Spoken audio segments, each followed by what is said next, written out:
notícia pro trabalho. E hoje é quinta-feira, é dia de trabalhar a cultura prevencionista. E quem vai me ajudar nesta manhã a trabalhar a cultura prevencionista é o meu amigo, técnico de segurança do trabalho, diretor do Sintesp, que é o Sindicato dos Técnicos aqui em São Paulo, Luiz Brito. Obrigada por ter vindo aqui. Bom dia, Luiz. Obrigado. Quantos anos já como técnico? Olha, eu estou formado desde 92. Desde 92 já como técnico? Exato. E hoje o Luiz escolheu falar com vocês sobre uma portaria, ele vai já dizer qual é a portaria, que ela trata sobre a carreira do técnico. E o Luiz também atua hoje nas unidades do SAMU, fazendo um trabalho mais junto ao SAMU aqui nas cidades de São Paulo. Ele vai explicar para quem... O Notícia hoje vai para o Brasil e vai para o mundo, né? Ele vai explicar o que é o SAMU e por que da importância dessa portaria. Qual é a portaria que trata da questão da atividade do técnico? Bom, a portaria do técnico é 3275 de 98, que são 18 atividades profissional do técnico. Como você falou do SAMU, justamente foi isso que me trouxe essa ideia hoje aqui, né, para fazer uma reflexão dessa portaria. Por que isso? Porque hoje, no SAMU, a gente lida muito com problemas, né, e dentro desses problemas, atendemos também muitas vezes um acidente do trabalho. Né, e o que percebo hoje na prática, né, acompanhando esses trabalhos, é que o técnico de segurança do trabalho, ele não conhece a portaria das atividades profissionais dele. Ele busca uma receita pronta, né? E essa receita, Regina, não existe, né? Cada ambiente de trabalho, né, é um ambiente totalmente diferenciado. Eu sempre falo da segurança do trabalho em relação ao atendimento pré-hospitalar. Cada cena é um ambiente diferente, é uma experiência nova. O ambiente de trabalho é a mesma coisa. Então o técnico ele precisa entender melhor a atividade profissional dele, o que ele pode fazer, né, de acordo com a portaria 3275, e ele criar a receita de bolo. Né? Ele tem que criar a receita própria para ele trabalhar na prevenção, porque o que nós pecamos muito hoje, depois que acontece não adianta mais falar do que aconteceu. Vai ter que corrigir essa falha. Então hoje o que falta hoje, na verdade, são as ações preventivas. E a ação preventiva ela é localizada, ela é específica do ambiente de trabalho. Então isso me dá uma tranquilidade de falar pela experiência que eu vivencio hoje no atendimento pré-hospitalar.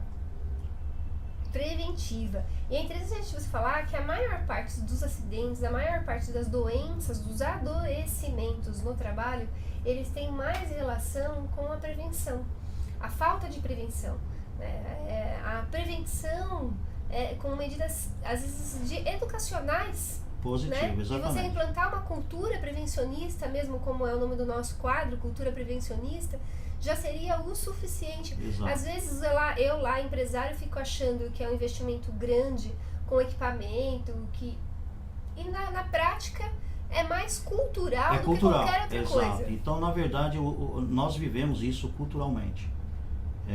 Eu diria até que nós temos que fazer algo para levar a segurança do trabalho para dentro das escolas. Hoje já existe lei própria para isso e às vezes não é aplicado. E aí eu dou uma dica para profissionais de segurança do trabalho, que muitas vezes hoje, pela formação, ele não tem a parte pedagógica, né, ele tem que desenvolver profissionalmente no dia a dia. Na minha época existia o estágio supervisionado, né? Hoje a maioria de formação não existe estágio supervisionado. Então, uma dica, por que não organizar dentro da escola da comunidade, né, uma atividade profissional, um trabalho desenvolver voluntário, um trabalho de prevenção, montar uma organização de CIPA, uma brigada de incêndio, levar isso para os alunos, para a comunidade, na igreja. Então isso traz experiência para ele no dia a dia como profissional. Então a gente não vê muito isso. Volto a repetir novamente, muitas vezes ele quer uma receita pronta, ele liga no próprio sindicato e diz, como é que eu faço isso? Né? Liga no meu celular e fala, como é que eu desenvolvo isso? Ele não entendeu muitas vezes o que está escrito na norma, a interpretação da norma. É muito difícil para o técnico que está chegando no mercado, principalmente, né? Por falta desses conhecimentos. Mas eu sempre falo uma coisa Sempre, né? Primeiro passo para você ter sucesso na sua profissão é você amar o que você faz. Então, quando você ama o que você faz, né, você busca o melhor e você oferece o melhor. E o Brito ama. O Brito começou a conversar e falar disso, do amor à profissão, ele já abriu um sorrisão aqui pra gente.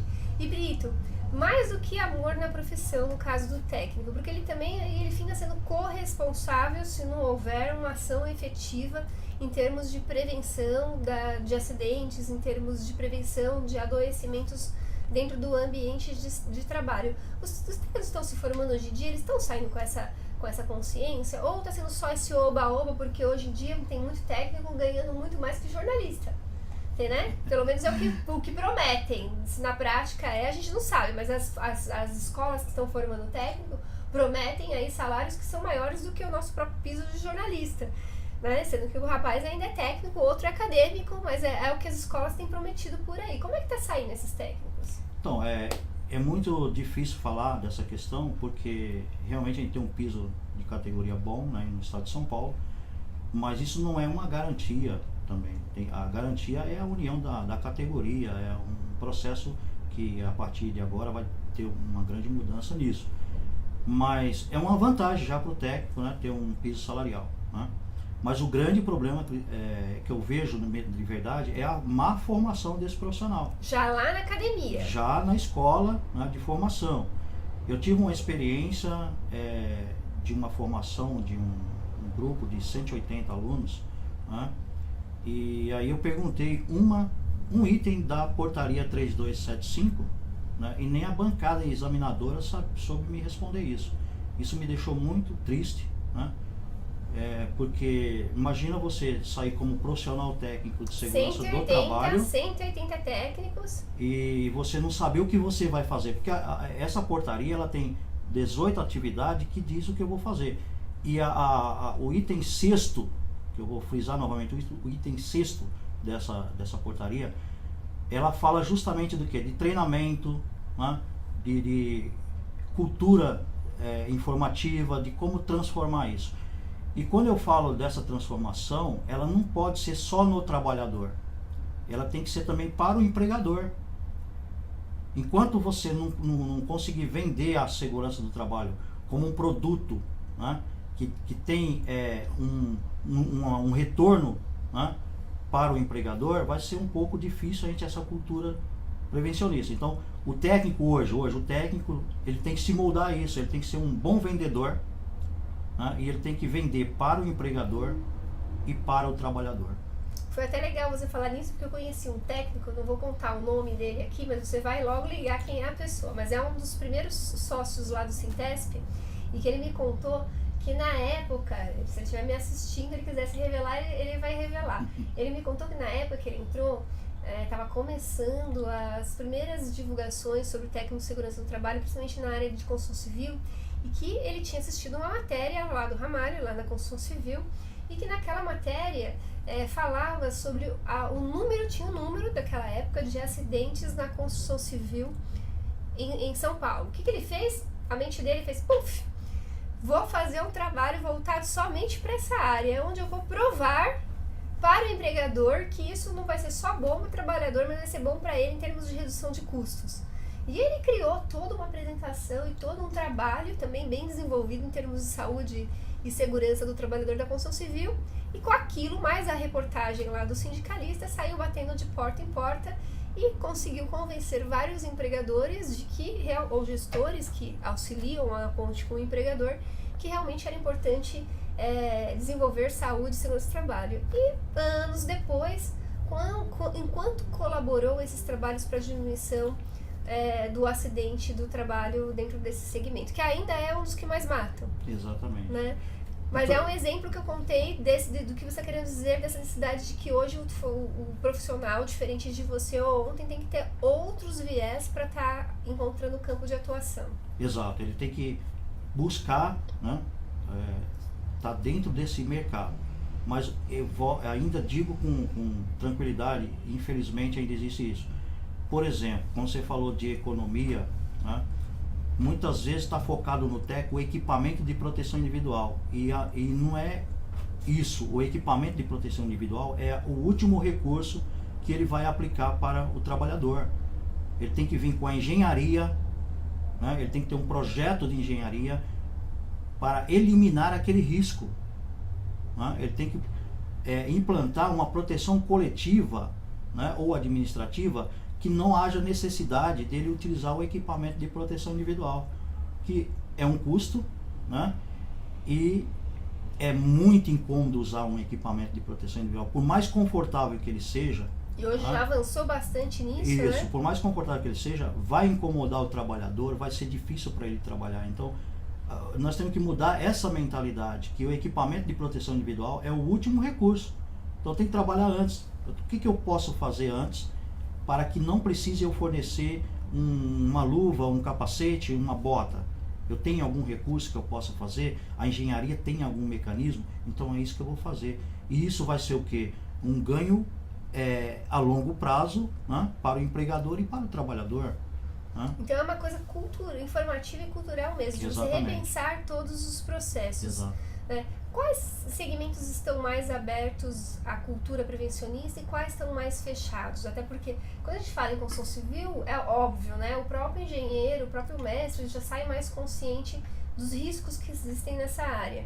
Mas tem atividades como a nossa, de jornalística, por exemplo, né? A gente trabalha aqui com luzes, vocês não estão vendo, mas tem um monte de refletor aqui ligado na face, né? Nos iluminando. Tem um monte de fio espalhado aqui pela sala. Então a gente às vezes pensa só nesses grandes. Exato. E esquece que o risco está em tudo. Dentro da escola tem risco. Dentro da sua casa, dentro da sua casa. Dentro da minha casa tem risco. Exato. Então, assim, eu vou trabalhar lá fazendo coxinha na minha casa, eu estou correndo risco. Sim, você tem que ter um risco. Olha, segmento, quando você falou de segmentos que estão mais abertos, isso é uma coisa muito relativa quando se fala em segurança do trabalho. Por quê? Isso vai muito da própria cultura da própria empresa. Tem muitas empresas de grande porte que hoje já tem uma estrutura, que já tem, né? Mas alguns segmentos que eu tenho acompanhado e vejo que tem mais uma aplicação, vamos dizer assim, né? Que são o segmento da construção, o segmento do químico, da metalúrgico, né? Tem mais uma aplicação. Agora, quando você falou de um setor que menos se preocupa, né, infelizmente, né, é o setor público. O trabalhador do setor público, no geral, quando eu falo a nível municipal, estadual, ele não tem segurança do trabalho. O gestor público ainda não despertou. E uma coisa importante pra gente falar, porque a gente está no ano eleitoral. Então, assim, nós estamos no século XXI, e trabalhador que cuida de trabalhador, né? Porque os trabalhadores públicos, eles estão ali para servir a sociedade.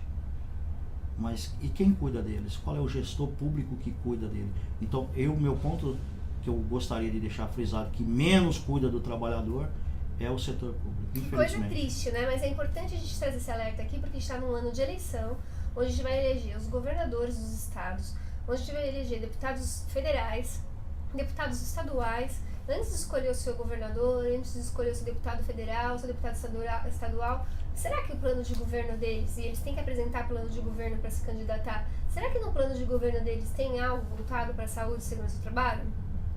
Bem pensado. Vamos pensar sobre isso. Vamos pensar? Vamos olhar? A gente tem que se habituar a não ficar só assistindo o horário eleitoral, mas a gente tem que ir lá no portal deles, porque normalmente esse plano tem que ser até registrado para não ser plagiado, normalmente até feito um registro, um cartório e tudo mais.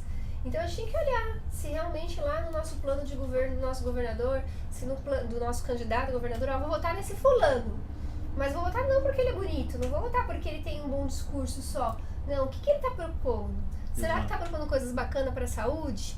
Será que está propondo coisas bacanas para a educação? Por exemplo, a gente ter saúde e segurança do trabalhador desde pequenininho, porque já que é uma coisa que envolve, na minha casa, eu estou em risco, né, a gente está no Japão, a pessoa vai cuidar do jardim dela, ela coloca um chapelão para se proteger do sol, ela coloca óculos para se alguma farpa voar, ela coloca luva para que a mão dela não se corte, para que a mão dela não esbarre lá, ela coloca uma bota especial. Então, quer dizer, a cultura do nosso país está atrasada, falta muita informação ainda, né, Luiz? Falta muito, nós temos que trabalhar muito na educação mesmo, na educação de base, ter segurança do trabalho, dentro da escola, dentro do lar, né? Dentro do trabalho, mas é de base, Então não adianta a gente querer milagre, né, se a gente não fizer a nossa receita de casa.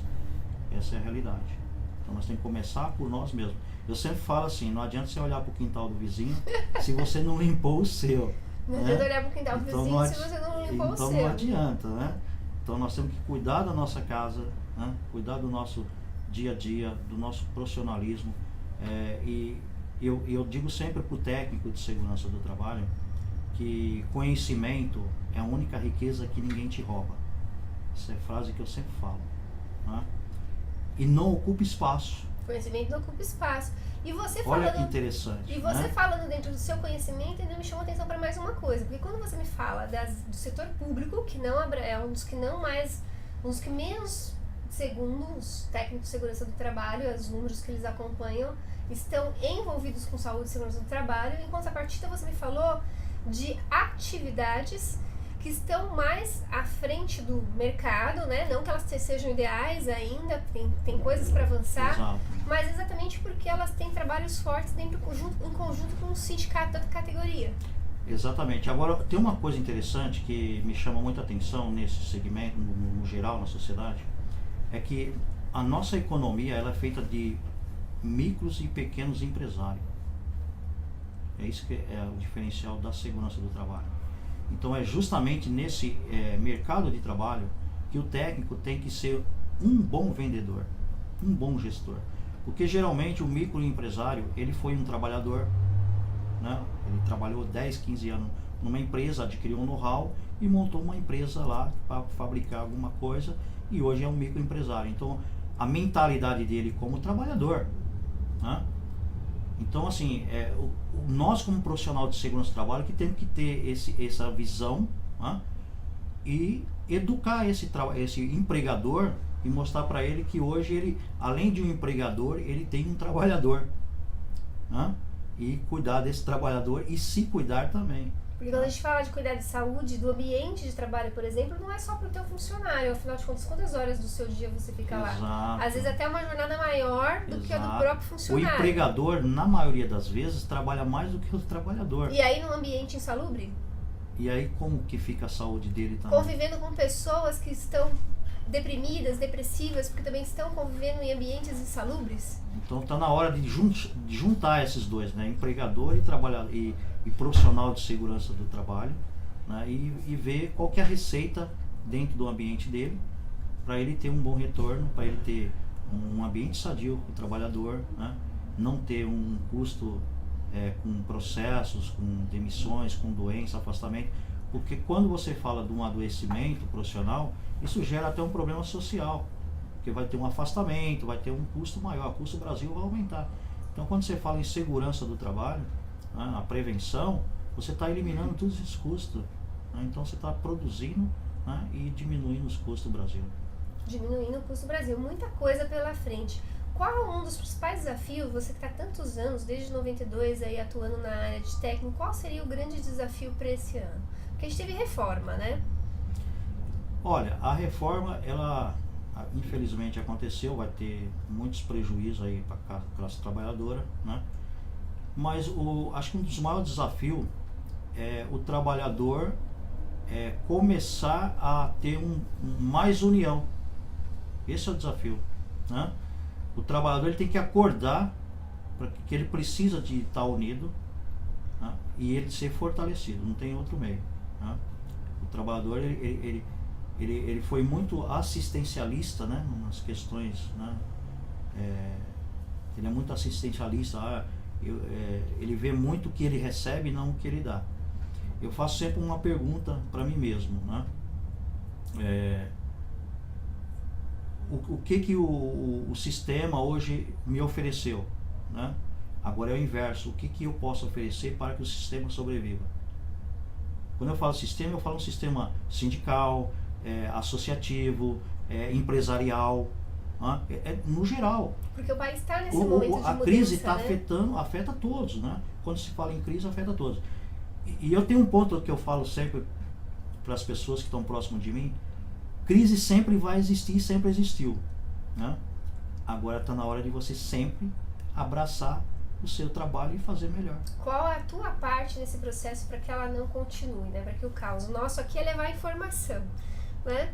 De levar notícia. Você acredita que o tempo já foi, Luiz? Você vai ter que vir mais vezes Muito falar rápido. comigo? Será um prazer. Passa que nem sente, né, Lu? É verdade. E é tanta coisa pra gente falar ainda quando o assunto é cultura prevencionista. Muita coisa. Bem, meu agradecimento Obrigado, a todos lá do eu que Sintesp. agradeço. Como é que a gente faz para saber outras informações do Sintesp? O Sintesp está sempre de portas abertas, né? Tem o Marcos, que está hoje na presidência. Na federação tem o Armando, né? Temos vários diretores especialistas em áreas específicas que pode estar sendo convidado e trazendo mais informações aí. Pode acessar o sintesp.org.br. É sintesp.org.br. sintesp.org.br. Obrigada por ter vindo Obrigado aqui. você. Se você gostou e quer apoiar Culturalmente Notícia, entre em contato através do comercial@noticiaprotrabalho.com.br. Tem várias empresas entrando em contato com a gente, já pedindo autorização para utilizar essas entrevistas dentro de treinamentos. Então a gente tem gostado bastante, tem recebido ligações de hospitais, de escolas, de Isso é empresas, ótimo. querendo nos levar essas matérias lá do Cultura Prevencionista. Nosso abraço ao pessoal da Fundacentro, que nos dá todo um suporte intelectual para que a gente, editorial, mantenha essa edição com esse naipe das pessoas que Exato. tá querendo até levar para os treinamentos. importante. Agradecimento à nossa equipe, a Deus Pai Todo-Poderoso, que a gente possa continuar à frente dessa ferramenta de comunicação, levando informações que transformem. Parabéns. Tchau!